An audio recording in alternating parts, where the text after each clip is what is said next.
बनाने गए। आप बताइए 40 लाख रुपया एक जहाज का खर्च करके तमिलनाडु नाश्ता करने के लिए जाएंगे, ऐसे शहंशाह बन जाएंगे। और पंजाब पानी से भर पड़ा है, बाढ़ से लोगों की जानें जा रही हैं, लोगों के अरबों रुपए के नुकसान हो गए हैं, पूरा पंजाब उजड़ा। पंजाब की धरती एक बार फिर से उसी त्रासदी को झेल रही है जिसे सुनकर अब भी लोगों की रूह कांप उठती है। 37 साल पहले 1988 का वो भयावह बाढ़ का मंजर और आज इतिहास मानो खुद को दोहरा रही हो। गुरदासपुर, अमृतसर, होशियारपुर, फिरोजपुर जैसे इलाके इस वक्त बाढ़ में डूबे हुए हैं। गांव के गांव जलमग्न हैं, फसलें बर्बाद हो चुकी हैं और लोग फिर से उसी दर्दनाक याद से गुजर रही हैं जिसने कभी पंजाब को दशकों तक दहला दिया था। 1988 में जब 20वीं सदी का सबसे बड़ा बाढ़ संकट सामने आया था, तब आधिकारिक आंकड़ों के मुताबिक 600 से ज्यादा लोग मारे गए थे, जबकि स्थानीय रिपोर्ट्स इसे 1500 तक बताती हैं।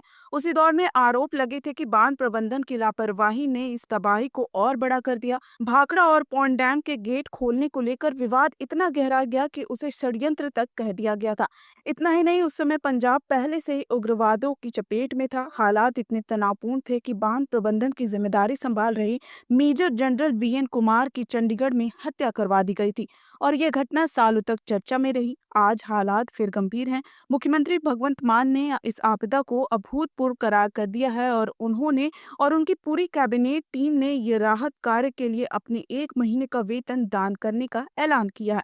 भगवंत मान का कहना है कि यह वो समय है जब सभी पंजाबियों को एकजुट होकर एक दूसरे का सहारा बनना चाहिए। भारतीय सेना भी राहत और बचाव कार्य में जुटी हुई है। अमृतसर जिले के लसिया क्षेत्र से आर्मी हेलीकॉप्टर की मदद से 27 लोगों को फिलहाल सुरक्षित निकाल पाई है। सेना इसे मानवता की सेवा का मिशन कह रही है, लेकिन सवाल वही है, क्या यह सब सिर्फ प्रकृति का कहर है या कहीं ना कहीं हमारी नीतियों और प्रबंधन की नाकामी भी इसका एक हिस्सा है।